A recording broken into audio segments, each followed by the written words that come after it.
کہ جب کوئی بندہ سو جاتا ہے تو نیکی والا فرشتہ ایک نیکی کے بدلے میں 10 گناہوں کو مٹا دیتا ہے۔ اب سوچئے کہ ہم تو سو رہے ہیں لیکن نیکی والا فرشتہ ایک نیکی کے بدلے 10 گناہوں کو مٹاتا چلا جا رہا ہے، تو کئی مرتبہ کوئی گناہ بچتا ہی نہیں، مومن نے نیکیاں اتنی کی ہوتی ہیں۔ حدیث مبارکہ میں آتا ہے، بخاری شریف کی روایت ہے کہ جس بندے نے دن میں 100 مرتبہ سبحان اللہ و بحمدہ پڑھ لیا، اللہ اس کے سب گناہوں کو معاف کر دیتے ہیں، اگرچہ اس کے گناہ سمندر کی جھاگ کے برابر کیوں نہ ہوں۔ اب بتائیے کتنا چھوٹا سا ذکر ہے، 100 مرتبہ یہ ذکر کرنے پر اللہ تعالیٰ بندے کے سب گناہوں کو معاف فرما دیتے ہیں، اگرچہ اس کے گناہ سمندر کی جھاگ کے برابر کیوں نہ ہوں۔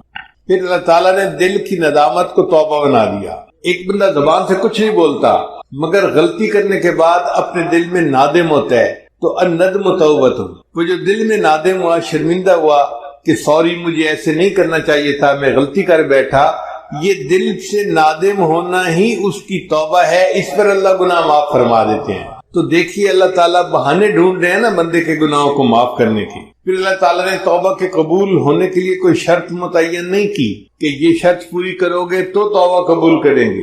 بندے نے توبہ کی، اللہ نے فوراً قبول فرما لی۔ پھر جو بندہ بیمار ہو جاتا ہے تو بیماری کی وجہ سے اس کے گناہ معاف ہو جاتے ہیں۔ حدیث مبارکہ میں ہے کچھ لوگ بیمار ہوتے ہیں ان کے گناہ معاف ہو جاتے ہیں، اور جب بیماری سے صحت یاب ہوتے ہیں وہ اس طرح گناہوں سے پاک ہوتے ہیں جس طرح اس دن پاک تھے جب اس کی ماں نے ان کو جنم دیا تھا۔ بیماری کیا آئی، بندے کے لیے روحانی غسل کا سبب بن گئی۔ پھر دنیا میں کوئی پریشانی آتی ہے، مصیبت آتی ہے، بندے کو ٹھوکر لگے، گناہ معاف، حتیٰ کہ اگر اس کا چراغ جلتا ہوا بجھ جائے تو اس پر بھی گناہ معاف ہو جاتے ہیں۔ تو اتنی چھوٹی چھوٹی پریشانیوں پر اللہ گناہ معاف کرتے ہیں۔ ایسے لگتا ہے کہ اللہ کی رحمت تل گئی ہے کہ میں نے اپنے محبوب کے امتیوں کے گناہوں کو معاف کر دینا ہے۔ پھر کچھ لوگ گناہ کر لیتے ہیں مگر اس پر توبہ استغفار نہیں کرتے۔ اللہ تعالیٰ نے ایک اور سبب بنا دیا۔ حدیث مبارکہ میں آتا ہے کہ اللہ تعالیٰ مچھلیوں کو، پرندوں کو اور چیونٹیوں کو حکم فرماتے ہیں کہ تم ایمان والوں کے لیے استغفار کرو۔ وہ مچھلیاں پانی میں، پرندے ہوا میں اور چیونٹیاں اپنے بلوں میں مومنوں کے لیے استغفار کر رہی ہوتی ہیں، اور یہ تو زمین کی مخلوق تھی۔ اللہ تعالیٰ نے اس سے بھی اور بڑا کرم کیا، وَيَسْتَغْفِرُونَ لِمَنْ فِي الْأَرْضِ، اللہ فرشتوں کو حکم کرتے ہیں کہ جو مومن گناہگار خطا کر بیٹھے تم ان کے لیے استغفار کرو، میں گناہ معاف کر دوں گا۔ تو فرشتے بندوں کے لیے استغفار کرتے ہیں۔ پھر ایک دوسرے کی دعا پر اللہ تعالیٰ دوسرے دوست کے مغفرت فرما دیتے ہیں۔ پھر دیکھیے جمعہ کے دن اللہ تعالیٰ پورے ہفتے کے گناہوں کو معاف فرما دیتے ہیں۔ حدیث مبارکہ میں آتا ہے کہ رمضان مبارک میں اللہ تعالیٰ پورے سال کے گناہوں کو معاف فرما دیتے ہیں۔ جس بندے نے حج کیا یا عمرہ کیا، رجع کیوم ولدت امہ، وہ حج سے اس طرح واپس لوٹتا ہے جیسے اس دن گناہوں سے پاک تھا جب اس کی ماں نے اس کو جنم دیا تھا۔ اللہ اس طرح گناہوں سے بندے کو پاک کر دیتے ہیں۔ حدیث مبارکہ میں آتا ہے کہ جو عورت اپنے خامن سے حاملہ ہوتی ہے تو جس لمحے اس کو حمل ہوتا ہے زندگی کے پچھلے سب گناہوں کو اللہ معاف فرما دیتے ہیں۔ پھر وہ جب بچے کو جنم دیتی ہے تو بچے کو جس وقت جنم دیتی ہے دوبارہ اس کی زندگی کے سب گناہوں کو معاف کر دیا جاتا ہے۔ پھر وہ بچے کو دودھ دیتی ہے، پالتی ہے۔ اب یہ بچہ جب بولنے کے قابل ہوتا ہے، اگر یہ بچہ سب سے پہلے اللہ کا نام زبان سے نکالے، اللہ 30 مرتبہ پھر اس کے زندگی کے سب گناہوں کو معاف فرما دیتے ہیں۔ تو اس سے تو پتہ چلتا ہے کہ اللہ تعالیٰ کی رحمت تل گئی ہے بندوں کے گناہوں کو معاف کرنے کے لیے۔ کا ربو کا فترضا، اے میرے محبوب صلی اللہ علیہ وسلم، اللہ تجھے اتنا عطا کرے گا کہ تو راضی ہو جائے گا۔ ہمارے مرشد عالم اس کا ترجمہ یوں فرماتے تھے سمجھنے کے لیے کہ وَلَسَوْفَ يُعْتِيكَ رَبُّكَ فَتَرْضَى، اللہ تجھے اتنا دے گا کہ تو بس بس کرے گا۔ ہوتا ہے نا، آپ اپنے ایک برتن میں دودھ لے رہے ہیں اور دودھ ڈالنے والا اتنا ڈالتے ہے کہ وہ کنارے تک آ جاتا ہے تو لینے والا کہتا ہے بس بس بس بھائی۔ تو اس آیت کا ترجمہ یہی ہے، اللہ فرماتے ہیں میرے محبوب اللہ تجھے اتنا دے گا کہ تو بس بس کرنے لگ جائے گا۔ جب نبی علیہ الصلوۃ والسلام پر یہ آیت اتری تو نبی علیہ السلام نے فرمایا کہ اللہ نے مجھ سے وعدہ کیا ہے میں تجھے اتنا دوں گا کہ تو بس بس کرے گا، اور میں اس وقت تک راضی نہیں ہوں گا جب تک میرا آخری امتی بھی جنت میں نہیں چلا جائے گا۔ اللہ اکبر کبیرہ۔ چنانچہ حدیث پاک میں آتا ہے کہ محشر کا میدان ہوگا، فرشتے کہیں گے نبی علیہ السلام کو کہ آپ ممبر کے اوپر بیٹھیے، نبی علیہ السلام ممبر پر نہیں بیٹھیں گے. کیوں؟ ایسا نہ ہو کہ میں ممبر پر بیٹھوں اور ممبر جو ہے اس کو اڑا کر جنت پہنچا دیا جائے اور میری امت کا پیچھے حساب باقی رہ جائے. نبی علیہ السلام انتظار کریں گے کہ جب حساب مکمل ہو جائے گا تب میں ممبر پر بیٹھوں گا، پھر میں جنت میں جاؤں گا. چنانچہ نبی علیہ السلام نے ایک مرتبہ دعا مانگی کہ یا اللہ میری امت کا حساب میرے سپرد فرما دیجیے. اللہ تعالیٰ نے پوچھا میرے محبوب صلی اللہ علیہ وسلم آپ ایسی دعا کیوں کر رہے ہیں؟ اللہ یہ دعا میں اس لیے کر رہا ہوں کہ میں نہیں چاہتا قیامت کے دن میری امت کے گناہوں سے باقی دنیا واقف ہو. جب میں نے حساب لینا ہوگا تو میں حساب لے لوں گا اور کسی کو پتہ بھی نہیں چلے گا کہ میری امت کے کرتوت کیا تھے. تو اللہ تعالیٰ نے فرمایا میرے محبوب صلی اللہ علیہ وسلم آپ کی امت کا حساب میں ہی لوں گا، مگر میں اس طرح گناہوں کو معاف کروں گا کہ جب آپ کی امتی قیامت کے دن آئیں گے بڑے بڑے گناہ پہلے ہی معاف ہو چکے ہوں گے. تو دیکھیے سکرات موت سے گناہ معاف ہوتے ہیں، ضغطۂ قبر سے گناہ معاف ہوتے ہیں، قیامت کے دن کی جو وحشت ہوگی اس سے بھی امت کے گناہ معاف ہوں گے، اور امت جب نبی اسلام کے سامنے پیش ہوگی تو ان کے گناہ معاف ہو چکے ہوں گے. اور اگر کوئی رہ بھی گیا ہوگا تو حدیث پاک میں آتا ہے اللہ تعالیٰ ایک بندے کو بلائیں گے اور اس کے گرد نور کی چادر تان دیں گے، جیسے کنات لگا دی جاتی ہے نا، تو نور کی کنات لگ جائے گی. اب جب نور کی کنات لگ جائے گی تو باقی مخلوق کو کچھ پتہ نہیں چلے گا اندر کیا ہے، مگر اندر اللہ تعالیٰ اس بندے کو اس کے گناہ گنوائیں گے.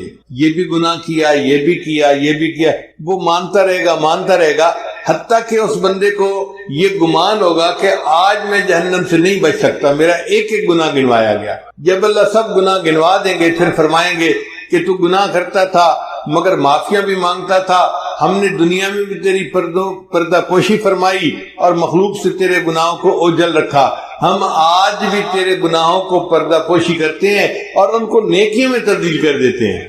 جب چادر ہٹے گی تو دنیا دیکھے گی کہ اس بندے کے نام اعمال میں کوئی گناہ ہی نہیں، تو لوگ کہیں گے شاید یہ انبیاء میں سے کوئی نبی ہے جس نے معصوم زندگی گزاری اور اس کے نام اعمال میں کوئی گناہ ہی نہیں، حالانکہ وہ نبی اسلام کی امت کا گناہگار امتی ہوگا. اور ایک حدیث پاک میں ہے کہ اللہ تعالیٰ ایک بندے کو بلائیں گے اور اس کے چھوٹے چھوٹے گناہ گنوائیں گے، وہ چپ رہے گا.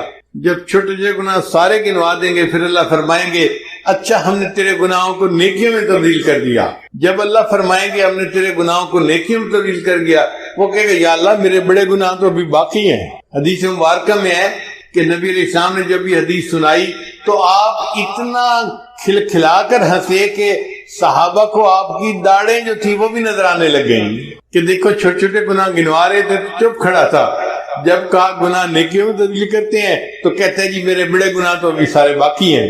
تو اللہ تعالیٰ یوں امت کے گناہوں کو نیکیوں میں تبدیل فرما دیں گے. چنانچہ کچھ امتی ایسے ہوں گے جن کو اللہ تعالیٰ قیامت میں عرش کا سایہ عطا فرمائیں گے. 7 تو وہ حضرات ہیں جن کا ایک ہی حدیث میں تذکرہ ہے اور باقی وہ لوگ ہیں جن کا مختلف اور احادیث میں تذکرہ ہے. ان تمام کا مجموعہ میں آج آپ کے سامنے کر دیتا ہوں تو آپ حیران ہوں گے کہ اتنے لوگ عرش کے سائے میں ہوں گے کہ لگتا ہے کہ ہر بندہ کہیں نہ کہیں فٹ ہو ہی جائے گا. ایک امام عادل جو بادشاہ ہو مگر انصاف کرنے والا ہو، اس کو اللہ تعالیٰ عرش کا سایہ عطا فرمائیں گے. ایک نوجوان جو جوانی میں عبادت کرنے والا ہو. اب طلباء مدرسے میں جتنے ہوتے ہیں یہ جوانی کے عالم میں اللہ کی عبادت کرنے والے ہوتے ہیں. اس کا مطلب یہ کہ مدارس کے طلباء تو سارے کے سارے ہی عرش کے سائے کے نیچے ہوں گے. پھر جس بندے کا دل مسجد میں اٹکا ہوا ہو کہ ایسے بوڑھے ہوتے ہیں نا، بڑھاپے میں اور تو کام ہوتا کوئی نہیں تو وہ نمازوں کے لیے مسجد میں جاتے ہیں اور مسجد کے کھوٹے بن جاتے ہیں، تو جن کا دل مسجد میں اٹکا ہوا ہو وہ بھی قیامت کے دن عرش کے سائے کے نیچے ہوگا. وہ 2 شخص جو اللہ کے لیے ایک دوسرے سے محبت کرتے ہوں گے، جیسے 2 طالب علم ہیں یا 2 پیر بھائی ہیں، اللہ کے لیے ایک دوسرے سے محبت، یا شیخ کو مرید کے ساتھ محبت ہوتی ہے یا مرید کو شیخ کے ساتھ، استاد کو شاگرد کے ساتھ، شاگرد کو استاد کے ساتھ، تو یہ دونوں بھی جنت کے سائے میں ہوں گے. اب آپ بتائیے اتنی باتیں گنوانے سے کتنے لوگ ہیں جو عرش کے سائے کے نیچے آنے کے مستحق بن گئے. پھر فرمایا کہ جو بندہ چھپ کے صدقہ کرے، یعنی صدقہ کرے اور کسی کو بتائے نہیں. کتنے مخیر حضرات ہیں یہ ادارے کے معاونین ہوتے ہیں جو تعاون کرتے ہیں اور بتاتے کسی کو نہیں ہے، تو ایسا بندہ بھی قیامت دن عرش کے سائے کے نیچے ہوگا. اور پھر وہ بندہ جو تنہائی میں اللہ کو یاد کرے اور اس کی آنکھوں میں سے آنسو آ جائیں۔ نوجوان طلباء غلطیاں کر بیٹھتے ہیں، لیکن کئی مرتبہ تہجد میں، تنہائی میں یہ بیٹھ کے اس پر افسوس کرتے ہیں، توبہ طائب ہوتے ہیں اور دعا مانگتے ہوئے ان کی آنکھوں سے آنسو آ جاتے ہیں، تو ان لوگوں کو بھی اللہ تعالیٰ عرش کا سایہ عطا فرمائیں گے۔ پھر اگر کسی مرد کو عورت گناہ کی دعوت دے اور وہ کہے انی اخاف اللہ، میں اللہ سے ڈرتا ہوں، یا عورت کو مرد اپنی طرح متوجہ کرے اور وہ کہے کہ نہیں میں اللہ سے ڈرتی ہوں، تو یہ مرد اور یہ عورت بھی قیامت کے دن عرش کے سائے کے نیچے ہوں گے۔ پھر اگر کسی بندے نے قرضہ لیا مگر قرضہ دینے میں اس کو مشکل ہو رہی ہے اور وہ اپنے قرض دار کو کہتا ہے کہ جی مجھے تھوڑی مہلت اور دے دو، تو قرضہ ادا کرنے میں مہلت دینے والا مقروض بندے کو یہ بھی قیامت کے دن عرش کے سائے کے نیچے ہوگا۔ پھر ایک بندہ تو تجارت میں سچ بولتا ہو تو اس سچ بولنے پر اللہ تعالیٰ اس کو قیامت کے دن عرش کا سایہ عطا فرمائیں گے۔ پھر وہ بندہ جو رات کے اندھیرے میں مسجد میں چل کے جانے والا ہو، فجر کے وقت اندھیرا ہوتا ہے نا، لوگ مسجد میں آتے ہیں یا تہجد کے وقت آتے ہیں یا عشاء کے وقت آتے ہیں، رات کے اندھیرے میں چل کر مسجد میں جانے والا، اللہ اس کو بھی عرش کا سایہ عطا فرمائیں گے۔ پھر یتیم کی پرورش کرنے والا، یہ تو ایک عام سی بات ہے، ہر دوسرے چوتھے گھر میں کوئی نہ کوئی یتیم پل رہا ہوتا ہے، کسی کی بہن کا بیٹا ہوتا ہے، کسی کے بھائی کا بیٹا، کہیں بہن پالتی ہے کہیں بھائی پالتا ہے، تو گھروں میں یتیم ہمارے پلتے ہیں، یہ ایک عام سی بات ہے۔ یتیم کو پالنے والا بندہ بھی قیامت کے دن عرش کے سائے کے نیچے ہوگا۔ پھر صلہ رحمی کرنے والا، صلہ رحمی کرنے والا بندہ اس کو کہتے ہیں جو رشتے ناطے قائم رکھے، یعنی اپنے رشتہ داریوں کا خیال رکھے۔ الحمدللہ ہمارا یہ معاشرہ ایسا ہے کہ جس میں مسلمان گھروں میں ایک دوسرے کے ساتھ رشتے نبھائے جاتے ہیں، خیال رکھا جاتا ہے، ایک دوسرے کی خوشی غمی میں اس کے ساتھ شریک ہوتے ہیں، ایک دوسرے کے ساتھ تعاون کرتے ہیں، ہر لحاظ سے محبت رشتے نبھاتے ہیں۔ یہ صلہ رحمی کرنے والا بندہ قیامت کے دن عرش کے سائے کے نیچے ہوگا۔ پھر وہ بیوہ عورت جو خامند کے مرنے کے بعد اس لیے نکاح نہ کرے کہ بچے چھوٹے ہیں مجھے ان کی پرورش کرنی ہے، اگر میں دوسرا نکاح کر لوں گی تو میرے بچے رل جائیں گے، جو عورت اس لیے دوسرا نکاح نہیں کرتی، اپنے بچوں کی خاطر زندگی گزار دیتی ہے، یہ عورت بھی قیامت کے دن عرش کے سائے کے نیچے ہوگی۔ پھر وہ بندہ جو اللہ کے راستے میں جاگتا ہو وہ بھی قیامت کے دن عرش کے سائے کے نیچے ہوگا۔ پھر وہ کام کرنے والا بندہ جو رشوت نہ لیتا ہو یہ بھی قیامت کے دن عرش کے سائے کے نیچے ہوگا۔ وہ بندہ جو سودی کاروبار نہ کرتا ہو یہ بھی قیامت کے دن عرش کو سائے کے نیچے ہوگا۔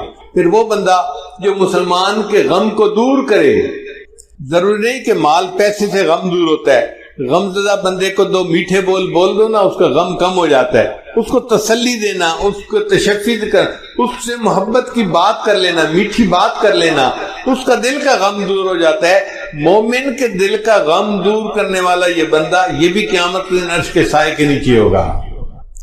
پھر کثرت سے درود شریف پڑھنے والا، اب طلباء کثرت سے درود شریف پڑھتے ہیں، ایک ایک حدیث میں کتنی بار صلی اللہ علیہ وسلم یہ درود شریف ہے، تو اس پر اللہ تعالیٰ ان کو قیامت کے دن عرش کا سایہ عطا فرمائیں گے۔ پھر سنت کو زندہ کرنے والا، جو بندہ نوجوانی میں آج چہرے کے اوپر داڑھی سجاتا ہے یہ سنت کو زندہ کرنے والا نوجوان ہے، اس کو اللہ تعالیٰ اس عمل کے بدلے قیامت کے دن عرش کا سایہ عطا فرمائیں گے۔ پھر نماز کے وقت کا خیال رکھنے والا، جو باجماعت نماز پڑھتے ہیں، صاف ظاہر ہے وہ اپنی گھڑیاں دیکھتے رہتے ہیں، وقت کا خیال کرتے ہیں اور وقت میں پہنچتے ہیں، ان کو تکبیر اللہ میں شامل ہونا ہوتا ہے۔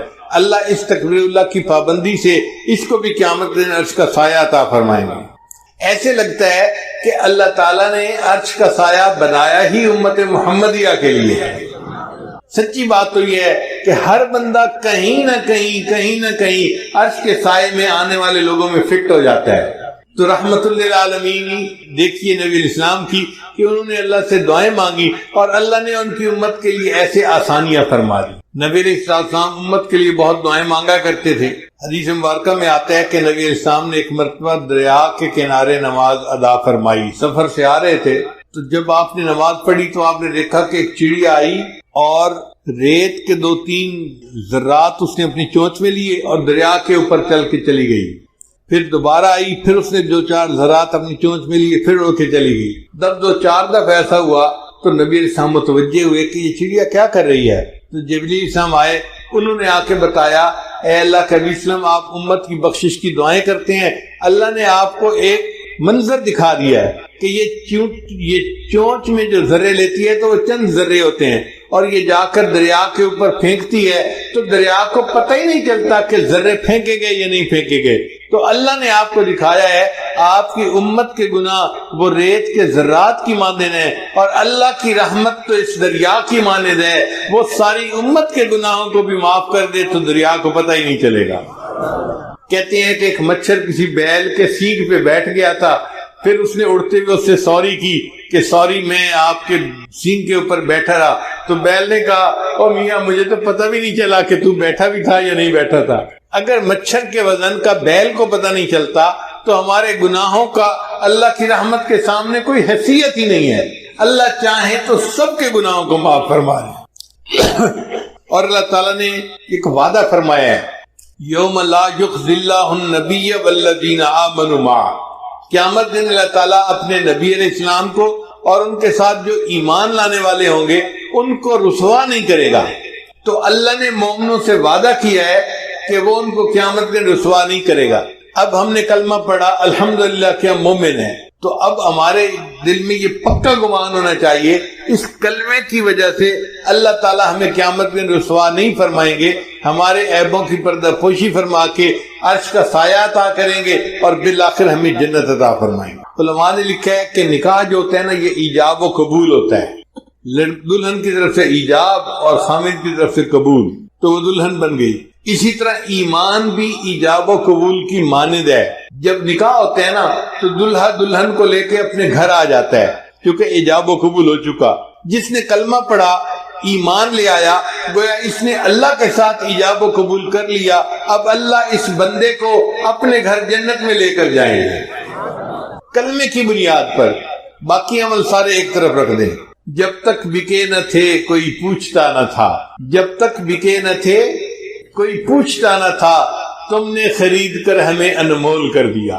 اللہ تعالیٰ قرآن میں فرماتے ہیں ان اللہ اشتری من المؤمنین انفسهم واموالهم بان لهم الجنہ، اللہ نے مومنوں سے ان کے جان اور مال کو جنت کے بدلے میں خرید لیا ہے۔ تو اللہ ہمیں خرید چکے ہیں، جب خرید لیا ہے تو پھر اب وہ ہمیں رد نہیں کریں گے۔ کسی شاعر نے کہا تو بعلم ازل مرادی دی، اے اللہ تو ازلی علم کے ساتھ مجھے دیکھتا ہے، دیدی آنکھ کے بعیب بخریدی، اے اللہ تو نے مجھے میرے عیبوں کے باوجود دیکھا اور مجھے پسند کیا، تبھی تو میرے ساتھ خرید کی ڈیل کی کہ میں نے بندوں سے ان کے جان مال کو خرید لیا ہے۔ تو بعلما ومن بعیب ہما، اللہ تو وہی علم والا ہے اور میں وہی عیبوں والا ہوں، رد مکن آنچ خود پسندی دی، اللہ اس کو رد نہ کر جسے تو ایک دفعہ پسند کر چکا ہے۔ تو اللہ رب العزت کی رحمت کی کوئی انتہا نہیں۔ چنانچہ حضرت شیخ عبد القادر جیلانی رحمۃ اللہ علیہ نے اللہ تعالیٰ کی رحمت کا درس دیا اور 18 سال تک درس دیتے رہے، روزانہ درس دیتے تھے، ہزاروں لوگ مجمع میں آتے تھے، اور آپ اللہ کی رحمت کے اوپر درس دیتے دیتے 18 سال گزر گئے۔ ایک دن آپ نے اللہ تعالیٰ کے جلال پہ بھی درس دے دیا۔ اب لوگوں نے جو جلال پہ درس سنا تو وہ تو اتنا روئے کچھ بے ہوش ہو گئے اور کچھ ایک کی تو جان ہی نکل گئی۔ جب یہ منظر ہوا تو اللہ تعالیٰ نے اعلان کیا عبد القادر جیلانی تو لوگوں کے سامنے میرے جلال کا تذکرہ کرتا ہے، یا اللہ میں نے 18 سال تیری رحمت کا تذکرہ کیا۔ اللہ نے جواب میں فرمایا تو عبد القادر کیا 18 سال میں میری رحمت ختم ہو گئی تھی؟ جس پروردگار کی رحمت کی یہ انتہا ہو کہ 18 سال تذکرہ کرنے پر بھی رحمت ختم نہیں ہوتی، اس کی رحمت کا قیامت کے دن انعام ہوگا۔ چنانچہ اللہ تعالیٰ قیامت کے دن جو رحمت کے 100 حصے ہیں نا تو 100 کے 100 حصوں کے ساتھ مومنوں کے ساتھ اپنا معاملہ فرمائیں گے۔ ماں کو اس 100 حصوں میں سے کوئی چھوٹا سا حصہ ملا ہوگا۔ کوئی ماں اپنے بچے کو تندور کی آگ میں ڈال سکتی ہے؟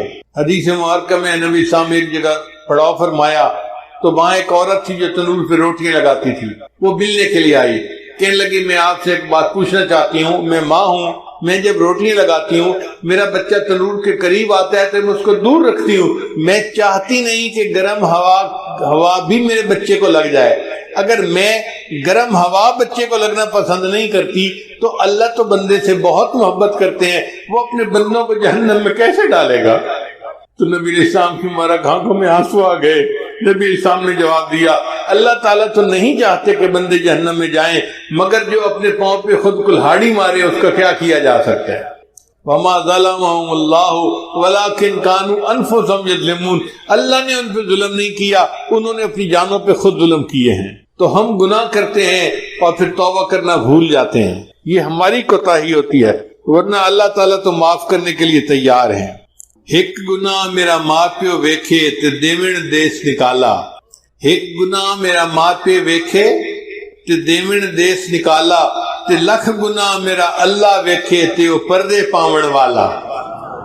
اللہ لاکھوں گناہ بندے کے دیکھتے ہیں پھر بندے پہ پردے ڈال دیتے ہیں۔ جے ویکھاں اپنے عملہ وال تے کچھ نہیں میرے پلے، جے ویکھاں اپنے عملہ وال تے کچھ نہیں میرے پلے، جے ویکھاں تیری رحمت وال تے بلے بلے بلے۔ اس لیے اللہ تعالیٰ سے اس کی رحمت کی ہمیشہ امید رکھیں، استغفار کرتے رہیں، توبہ کرتے رہیں، مگر دل میں یہ حسن ظن رکھیں، ہمیں موت اس حال میں آئے کہ اللہ کے ساتھ ہمیں حسن ظن ہو کہ اللہ ہمیں ضرور معاف کر دے گا اور رحمت کا معاملہ فرمائے گا۔ ہمارے علاقے کا ایک واقعہ ہے، میں سنا دیتا ہوں۔ ایک پیر صاحب آئے، قریب موچی والا ایک گاؤں ہے وہاں پہ، تو پیر صاحب نے سوچا کہ دیہاتی لوگ نماز بھی نہیں پڑھتے اور باقی نیک اعمال بھی اتنے نہیں کرتے، تو ان کو مسجد میں بلائیں اور تقریر کر کے ان کو نصیحت کی جائے۔ چنانچہ انہوں نے اعلان کروا دیا کہ بھئی لوگوں آؤ، آج پیر صاحب تقریر کریں گے اور لوگ ان کی تقریر سنیں گے۔ کوئی 100 کے قریب دیہاتی جمع ہو گئے۔ جب تقریر شروع ہونے لگی تو ایک بوڑھا سا اٹھا، کہنے لگا، پیر صاحب میں ان پڑھ جاہل جٹ بتان ہوں، اگر مجھے کوئی بات سمجھ نہ آئے تو کیا میں سوال پوچھ سکتا ہوں؟ ان کا ہاں پوچھ لینا۔ اب پیر صاحب نے بیان شروع کیا۔ پیر صاحب نے بیان کرتے ہوئے موت کا تذکرہ کیا، پھر حشر کا تذکرہ کیا، پھر انہوں نے کہا کہ دیکھو پل صراط ہوگی جو بال سے زیادہ باریک اور تلوار سے زیادہ تیز ہوگی۔ ہم بھی اپنے بچپن میں اپنے والدین سے یہی سنا کرتے تھے کہ پل صراط ہوگی جو بال سے زیادہ باریک اور تلوار سے زیادہ تیز ہوگی۔ تو جب پیر صاحب نے یہ کہا نا تو وہ بوڑھا کھڑا ہو گیا، کہنے لگا، پیر صاحب مینوں تو لگتا ہے ایک کوڑ ہے۔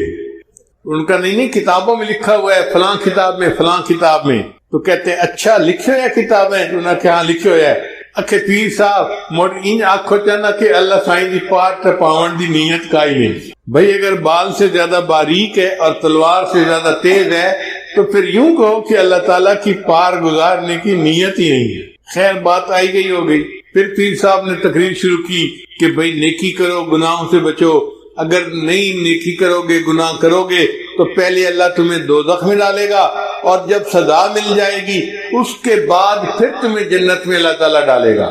جب انہوں نے یہ بات کی نا تو بوڑھا پھر کھڑا ہو گیا، پیر صاحب مینوں لگتا ہے ایک کوڑ ہے۔ ان کا بھئی وہ کیسے؟ کہنے لگا، پیر صاحب گل دسو، میرے گھر جو پڑا آوے تو میں انہوں 5-7 لتر ماراں، موڑا کھاں بھجیا ککڑ کھا لے اور کھا لئی سی۔ اور پیر صاحب اللہ جنوں بخشنے اس بخش ہی چھوڑنے، اس کوئی نہیں سزا دے گی اس کو۔ تو جیسے اس بوڑھے کو اللہ کی رحمت کے ساتھ اس نے ظن تھا نا کہ اللہ نے جب بخشنا ہے تو بخش ہی دینا ہے، اللہ کی رحمت کا اتنا ظہور ہوگا کہ ہمارے اندازے سے باہر۔ حضرت قاری محمد طیب رحمۃ اللہ لکھتے ہیں کہ اتنا ظہور ہوگا، اتنا ظہور ہوگا کہ ایک موقع آئے گا شیطان سر اٹھا کر دیکھے گا شاید میری بھی بخشش ہو جائے گی، شیطان کو بھی امید لگنے لگے گی کہ شاید میری بھی بخشش ہو جائے، اتنا اللہ کی رحمت کا ظہور ہوگا۔ مفسرین نے لکھا ہے کہ اللہ تعالیٰ بندوں کا حساب تو لیں گے جو ان کے حق ہیں، جب سب سے بندوں کے حساب حقوق العباد کا حساب لے لیا جائے گا تو فرشتے کہیں گے اللہ حقوق العباد کا حساب ہو چکا، اب صرف حقوق اللہ باقی ہیں۔ اللہ فرمائیں گے اچھا اگر صرف میرے حق باقی ہیں نا تو میں کریم ہوں، مجھے حساب لیتے ہوئے حیاتی ہے، جس نے کلمہ پڑھا اس کو کہو کہ وہ چلا جائے جنت میں۔ ربما یود الذین کفروا لو کانوا مسلمین، یہ وہ وقت ہوگا جب ہر کافر دل میں یہ تمنا کرے گا کاش میں نے بھی کلمہ پڑھا ہوتا۔ اس وقت ہمیں احساس ہوگا کہ یہ کلمہ کتنی بڑی نعمت ہے جس کے پڑھنے پر اللہ نے ہمارے لیے جنت کے دروازے کھول دیے۔ ایک بزرگ لکھتے ہیں کہ قیامت کے دن اللہ تعالیٰ گناہگاروں میں اپنی رحمت کو تقسیم کریں گے، تو فرشتے پوچھیں گے یا اللہ اب کس بندے کو کتنی رحمت دینی ہے؟ تو ہو سکتا ہے اللہ تعالیٰ قانون یہ بتا دے کہ بھئی جس کے گناہ جتنے زیادہ ہیں اس کو رحمت بھی اتنے ہی حساب سے دے دو، تو جو زیادہ گناہگار ہوں گے نا اس کو زیادہ رحمت میں سے حصہ ملے گا۔ بے گناہوں میں چلا زاہد جو اس کو ڈھونڈنے، بے گناہوں میں چلا زاہد جو اس کو ڈھونڈنے، مغفرت بولی ادھر آ میں گناہگاروں میں ہوں، وہ کرشمے شان رحمت نے دکھائے روز حشر، چیخ اٹھا ہر بے گناہ میں بھی گناہگاروں میں ہوں۔ اتنا اللہ کی رحمت کا ظہور ہوگا کہ بے گناہ بھی کہہ اٹھیں گے میں بھی گناہگار ہوں، مجھے بھی رحمت میں سے حصہ چاہیے۔ چنانچہ حضرت معاذ رضی اللہ عنہ کہتے ہیں کہ نبی علیہ الصلوۃ والسلام نے مجھے بلا کر کہا کہ اے بچے، کیا تم جانتے ہو کہ اللہ کا بندوں پر کیا حق ہے اور بندوں کا اللہ پر کیا حق ہے؟ وہ کہتے ہیں کہ میں نے کہا کہ اللہ کے رسول آپ مجھے بتا دیجئے۔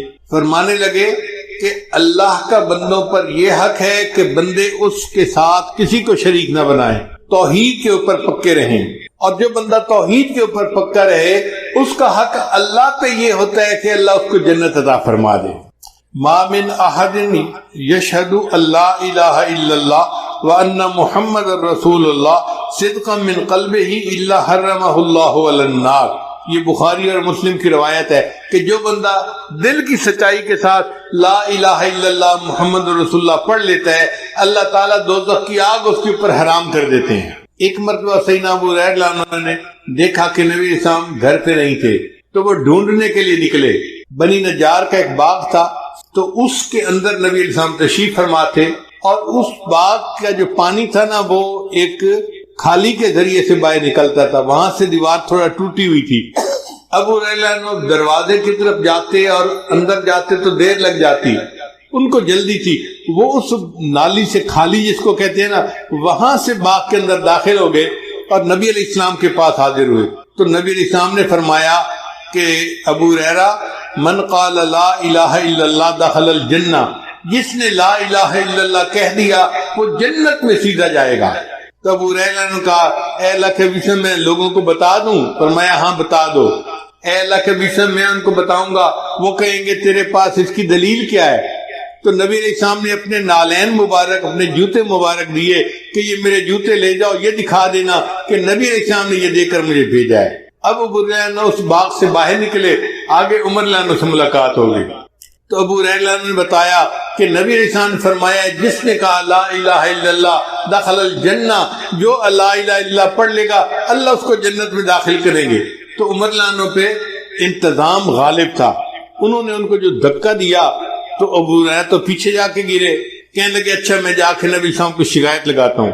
ادھر ابو ہریرہ پہنچے اور ادھر عمر رضی اللہ عنہ بھی پہنچ گئے۔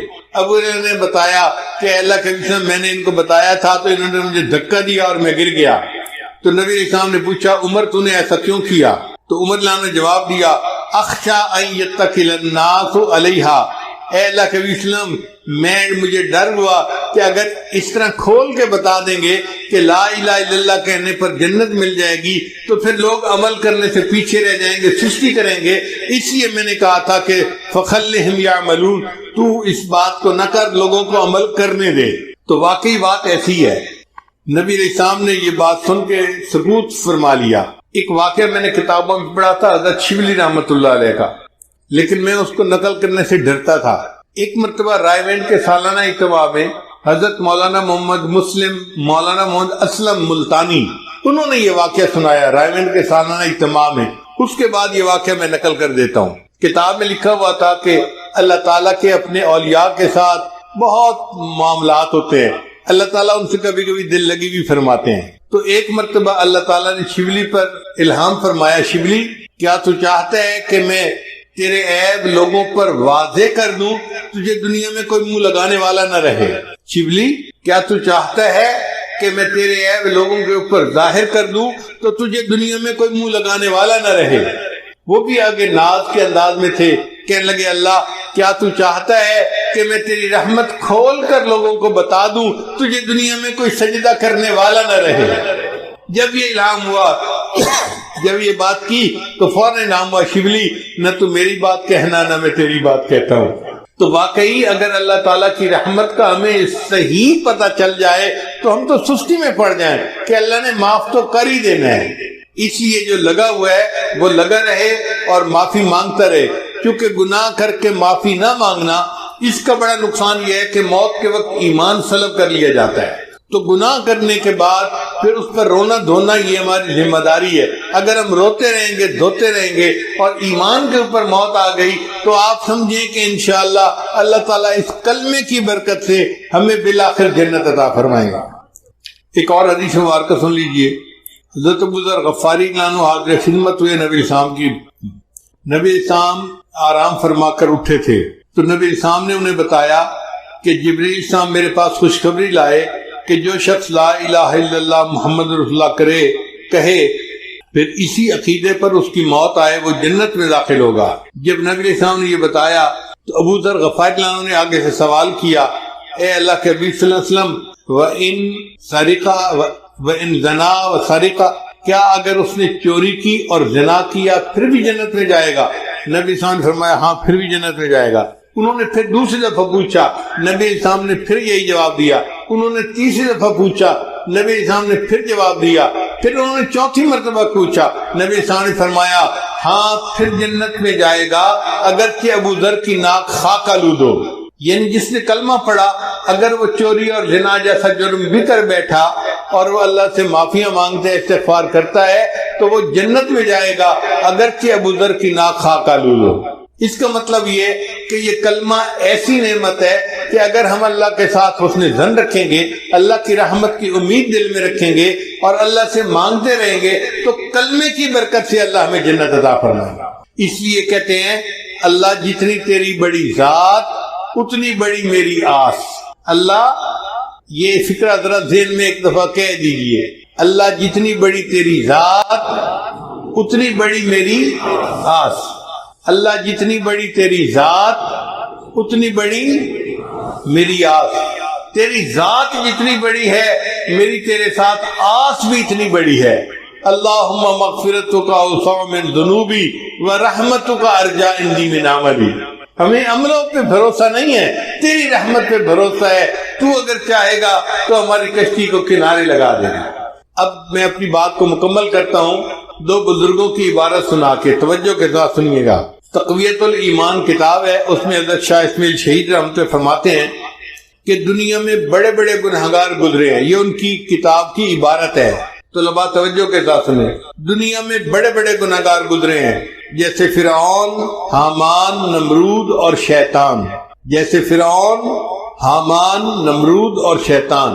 اگر کوئی شخص ساری دنیا کے گناہوں کا ارتکاب کر لے مگر توحید کے اوپر قائم رہے کہ اللہ کے ساتھ کسی کو شریک نہیں بناتا تو اس کے سارے گناہ معاف کر دیے جائیں گے۔ یعنی بندہ توحید کے اوپر پکا رہے، ساری دنیا کے گناہ بھی اگر کر لے اللہ اس توحید کی برکت سے اس کے سارے گناہوں کو معاف فرما دیں گے۔ اور دوسرے بزرگ ہیں حضرت مجد لسانی رحمت اللہ علیہ، وہ اپنے مکتوب میں فرماتے ہیں اور عجیب لکھتے ہیں، فرماتے ہیں اس فقیر کو محسوس ہوا ہے کہ اگر سارے عالم کو صرف ایک مرتبہ کلمہ پڑھنے پر بخش دے تو اس کی بھی گنجائش موجود ہے۔ یعنی ساری مخلوق کے تمام گناہوں کو اللہ ایک مرتبہ کلمہ پڑھنے پر معاف کر دے تو اس کی بھی گنجائش موجود ہے۔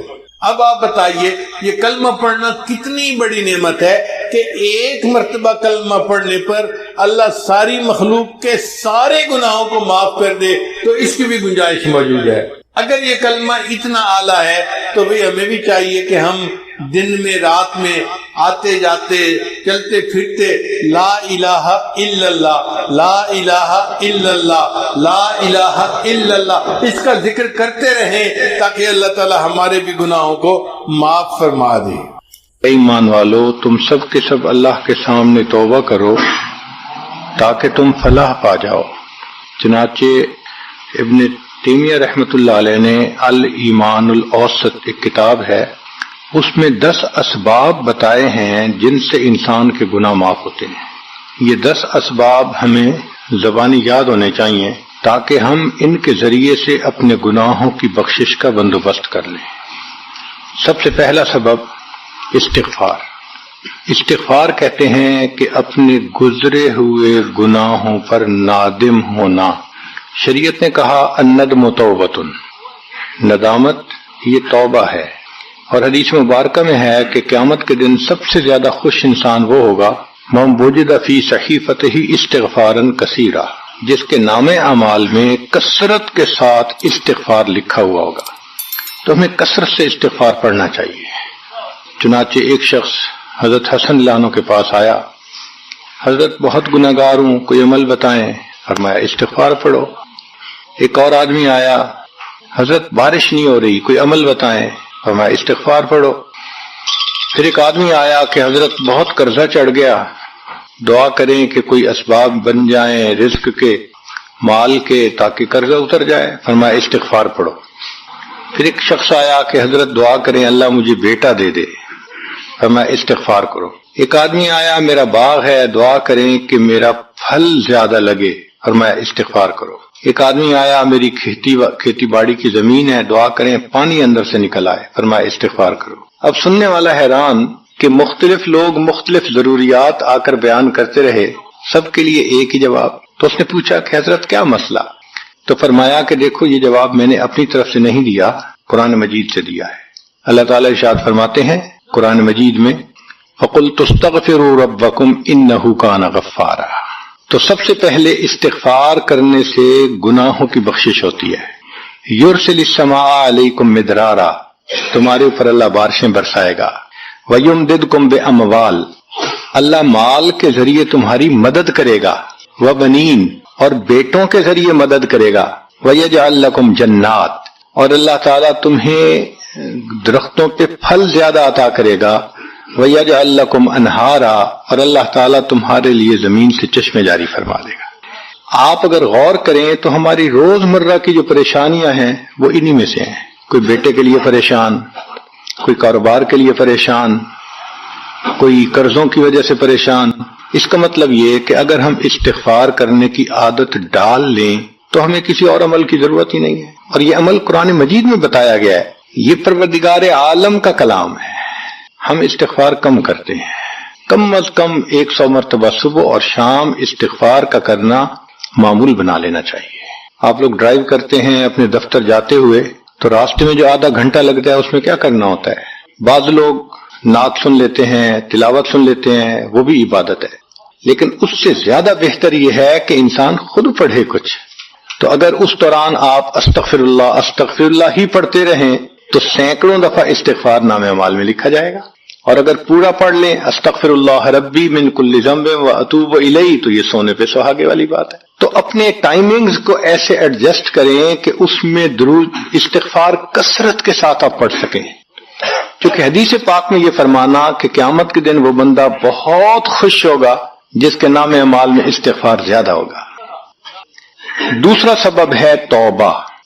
توبہ اور استغفار بہت قریب ہیں، ان میں لائن آف ڈیمارکیشن ڈالنا تھوڑا ڈیفیکلٹ ہے. مگر علماء نے لکھا ہے کہ استغفار پچھلے گناہوں پہ ریپینٹنس کو کہتے ہیں، اور توبہ آئندہ گناہوں کو کمٹ نہ کرنا، اس کی کمٹمنٹ کرنا، عزم کرنا، اس کو کہتے ہیں. توبہ عزم جازم، ایک عہد کرنا کہ میں نے آج کے بعد گناہ نہیں کرنا، یہ توبہ کہلاتا ہے. تو گویا توبہ کا تعلق آئندہ گناہ نہ کرنا، استغفار کا تعلق پاسٹ کے ساتھ ہے کہ میں نے جو کیا برا کیا، اللہ بس میری غلطی کو پلیز معاف کر دیں. اس کو استغفار کہتے ہیں. اور یہ استغفار کا حکم اللہ رب العزت نے اپنے حبیب صلی اللہ علیہ وسلم کو دیا. فسبح بحمد ربک واستغفرہ، حکم ہے، صیغہ ہے امر کا. اللہ کے محبوب صلی اللہ علیہ وسلم کو اگر یہ حکم ہے تو سوچئے پھر ہمیں استغفار کرنے کی کتنی ضرورت ہے. توبہ ہر بندے پہ کرنی ضروری. چنانچہ کافر ہے تو وہ کفر سے توبہ کر کے مسلمان بن جائے، مومن ہے گناہوں سے توبہ کر کے نیک بن جائے. جو نیک ہے وہ جو اپنے اعمال کے اندر غفلت ہوتی ہے، نماز کی غفلت، ذکر میں غفلت، تلاوت میں غفلت، اس غفلت سے توبہ کرے. اور جو کہے کہ جی میں تو اس سے بھی توبہ کرتا ہوں، تو بھائی ہم جو اعمال کرتے ہیں یہ اس کوالٹی کے تو نہیں کہ اللہ تعالیٰ کے ہاں قبولیت پا سکیں. اب پھر استغفار کرنا کہ اللہ اس کو قبول کر لیجئے، چونکہ اللہ کے محبوب صلی اللہ علیہ وسلم نے فرمایا ما عبدنا کا حق کا عبادتک، اے اللہ ہم نے عبادت نہیں کی جیسے عبادت کرنے کا حق تھا۔ اگر سید الاولین والآخرین صلی اللہ علیہ وسلم یہ فرماتے ہیں، ہم کس کھیت کی گاجر مولی ہیں، ہماری عبادتیں کیا عبادتیں ہیں؟ تو استغفار کرنا، توبہ کرنا ہم میں سے ہر بندے پر لازم ہے۔ تیسری چیز جس سے کہ گناہ معاف ہوتے ہیں، الحسنات الماحیہ، نیکیاں۔ جو انسان نیک اعمال کرتا ہے تو گناہ دھل جاتے ہیں۔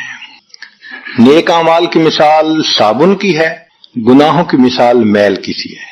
صابن جتنا زیادہ لگتا ہے اتنا میل دھل جاتی ہے۔ ان الحسنات یذہبن السیئات، یہاں شیطان دھوکہ دیتا ہے۔ مثلا اگر کوئی بچہ تعلیم پا رہا ہے مگر کوئی گناہ بھی کرتا ہے، تیرے علم کا کیا فائدہ، گناہ تو چھوڑتا نہیں۔ بھائی اگر گناہ کرتے ہیں تو علم تو الٹا ان گناہوں کو دھوئے گا، وہ علم ہی چھڑوا دیتا ہے تاکہ دھونے کا مسئلہ ہی نہ رہے۔ اب عورت سوچے گی میں پردہ تو کرتی نہیں، نمازوں کا کیا فائدہ؟ یہ دھوکہ ہے شیطان کا۔ بھئی آپ نمازیں پڑھتی رہو، اس نمازوں کی برکت سے اللہ پھر پردے کی بھی توفیق دے دیں گے۔ تو نیکی نہیں چھوڑنی چاہیے کبھی بھی، یہ سوچ کے جی میں اچھا تو ہوں نہیں، کیا فائدہ؟ فائدہ ہے۔ جب اللہ فرما رہے ہیں کہ نیکیاں گناہوں کو دھو دیتی ہیں، بھئی گناہ تو ہم چھوڑتے نہیں اور نیکی آرام سے چھوڑ دیتے ہیں، یہ کہاں کی لاجک ہے؟ تو اس لیے نیکی بھاگ بھاگ کے کرنی چاہیے۔ اگر گناہ ہے تو نیکی اور زیادہ کریں تاکہ نیکی کی برکت سے گناہوں کی ظلمت ختم ہو جائے اور دھل جائے۔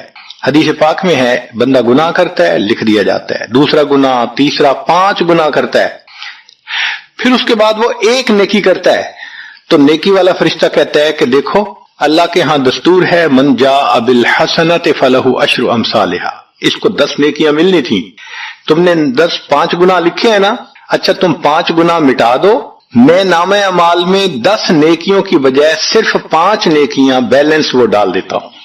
چنانچہ 5 گناہ مٹا دیے جاتے ہیں، 5 نیکیاں نامہ اعمال میں لکھ دی جاتی ہیں۔ اس لیے خوب نیکی کرنی چاہیے تاکہ اللہ تعالیٰ گناہوں کی ظلمت سے ہمیں محفوظ فرما دے۔ چوتھی چیز جس سے کہ گناہ معاف ہوتے ہیں، دعاء المؤمنین للمؤمن، جو ایمان والے ایک دوسرے کے لیے دعائیں کرتے ہیں اس سے بھی گناہ معاف ہوتے ہیں۔ چنانچہ عمر لانو جا رہے تھے عمرے کے لیے، نبی علیہ السلام نے فرمایا اے بھائی ہمیں اپنی دعاؤں میں نہ بھولنا، تو نبی علیہ السلام نے امت کو تعلیم دی کہ ایک دوسرے کو دعاؤں کے لیے کہنا چاہیے۔ یہ بہت اچھی عادت ہے کہ جب کسی سے ملیں جی ہمیں اپنی دعاؤں میں یاد رکھیں، والدین کو کہنا، بڑوں کو کہنا، دوستوں کو کہنا، کیا معلوم کس کی مانگی ہوئی دعا کام آ جائے۔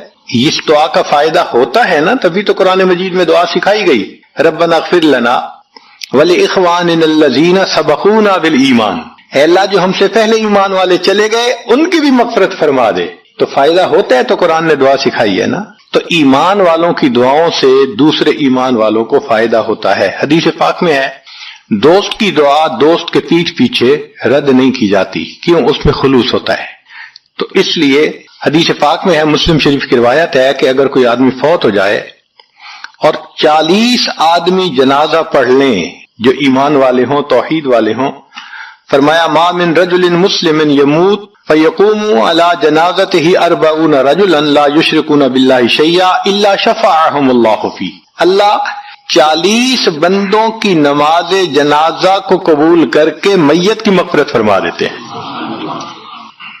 5واں عمل ما یعمل للمیت من اعمال البر، ہم اپنے فوت شدہ لوگوں کے لیے جو نفل کے کوئی نیک کام کرتے ہیں اس سے بھی ان کے گناہ معاف ہوتے ہیں۔ مثلا صدقہ کر دیا، قرآن پاک پڑھا، ان کو بخش دیا، ان کی طرف سے عمرہ کیا، حج کیا، ان نفلی اعمال کا ثواب ان کو ملتا ہے، اس کی وجہ سے ان کے گناہوں کو معاف کر دیا جاتا ہے۔ چنانچہ حضرت شیخ الحدیث رحمۃ اللہ علیہ نے فضائل ذکر میں یا کسی اور کتاب میں واقعہ لکھا ہے کہ ایک اللہ والے تھے، قبرستان کے قریب سے جاتے ہوئے انہوں نے کچھ پڑھ کے قبرستان والوں کو بخش دیا۔ رات خواب دیکھا کہ وہی قبرستان والے ہیں اور ایک آدمی آتا ہے جیسے کوئی ڈاک تقسیم کرنے والا ڈاکیا ہوتا ہے، اور سب اس کی طرف بھاگ پڑتے ہیں جیسے ڈاک لینے کے لیے ہو۔ ایک بندہ پیچھے آرام سے بیٹھا ہوتا ہے، وہ پوچھتا ہے کیا معاملہ؟ وہ کہتے ہیں کہ یہ فرشتہ آیا ہے، روزانہ کی جو ڈاک آئی ہے نا نیکیوں کی جو اولاد نے، رشتہ داروں نے، دوستوں نے کیے، لہذا وہ اعمال نیکیاں ملتی ہیں تو یہ سب لوگ جاتے ہیں کہ نیکیاں ملیں گی، ہمارا درجہ بڑھے گا۔ اس نے کہا کہ آپ کو ضرورت نہیں ہے؟ کہنے لگا ہاں میں لے لوں گا، مگر میرا ایک بیٹا ہے جسے میں نے قرآن پاک کا حافظ بنایا، اس کی دکان ہے، وہ سارا دن دکان پہ بیٹھا رہتا ہے اور ساتھ ساتھ قرآن پڑھتا رہتا ہے، تو مجھے اتنی نیکیاں مل جاتی ہیں کہ میں بعد میں لے لوں گا۔ اس نے کہا بیٹا کہاں؟ اس نے کہا فلاں جگہ دکان ہے۔ وہ اللہ والے جب وہاں گئے اگلے دن تو دیکھا کہ ایک نوجوان ہے اور وہ بیٹھا ہوا ہے، گاہک آتا ہے تو اس کو سودا بیچ دیتا ہے، جب گاہک کوئی نہیں ہوتا تو وہ قرآن پڑھنا شروع کر دیتا ہے۔ تو وہ سمجھ گیا کہ میرا خواب سچا تھا، اس بچے کے قرآن پڑھنے سے اس کے والد کو خوب بینیفٹ مل رہا ہے۔ کچھ عرصے کے بعد دوبارہ پھر اسی قبرستان کے قریب سے گزرے، پھر انہوں نے کچھ پڑھ کے بخش دیا۔ رات خواب میں دیکھا کہ اب جب تقسیم ہوا تو سب بھاگے تو وہ بندہ بھی بھاگا۔ انہوں نے کہا آپ بھی بھاگ رہے ہو؟ کہنے لگا ہاں میں اس لیے بھاگ رہا ہوں کہ میرا وہ بیٹا فوت ہو گیا، اب مجھے قرآن پڑھ کے بخشنے والا کوئی ایسا ہے نہیں، تو جو عام ایمان والوں کا ثواب آتا ہے میں بھی اسی میں سے اپنا حصہ لینے کے لیے جا رہا ہوں۔ تو ایمان والوں کے ان اعمال کا ثواب بھی ملتا ہے، اور اصل میں یہ اسی بندے کا اپنا عمل ہوتا ہے۔ یہ ذہن میں رکھنا کہ جو ایمان والے پڑھ کے بخشتے ہیں نا، اس کا ثواب کیوں ملتا ہے؟ اس کا اپنا عمل۔ دیکھو اس نے نیکوں سے تعلق جوڑا، وہ بھی تو ہوتے ہیں جن کے مرنے کے بعد پیچھے ریچھ کتے کی لڑائی کرواتے ہیں، میلے لگواتے ہیں، موسیقی کی محفلیں ہوتی ہیں، وہ بھی تو ہوتے ہیں نا، تو ان کو کچھ نہیں ملتا۔ اس بندے نے نیکوں سے محبت کی، یہ اس کا اپنا عمل ہے، اس کی محبت کی وجہ سے اب یہ لوگ اس کو پڑھتے ہیں، اللہ اس کو ثواب پہنچا دیتے ہیں، تو اس کے اپنا عمل ہے اصل میں۔ پھر چھٹی چیز جس کی وجہ سے گناہ معاف ہوتے ہیں، المصائب التی یکفر اللہ بها الخطایا فی الدنیا۔ دنیا میں انسان کو جو مشکلات، تکلیفیں، مصیبتیں پہنچتی ہیں ان کی وجہ سے گناہ معاف کر دیے جاتے ہیں۔ کوئی مصیبت دنیا میں پہنچتی ہے گناہ معاف ہوتے ہیں۔ چنانچہ نبی علیہ السلام تشریف فرما تھے، چراغ بجھ گیا، نبی علیہ السلام نے فرمایا انا للہ و انا الیہ راجعون۔ ام المومنین عائشہ صدیقہ نے پوچھا ہے اللہ کے حبیب صلی اللہ علیہ وسلم یہ تو پڑھتے ہیں جب کوئی آدمی فوت ہو جاتا ہے۔ فرمایا عائشہ مومن کو جو بھی دنیا میں تکلیف غم پہنچتا ہے اگر وہ اس کے اوپر انا للہ پڑھ لے اس کو ثواب ملتا ہے۔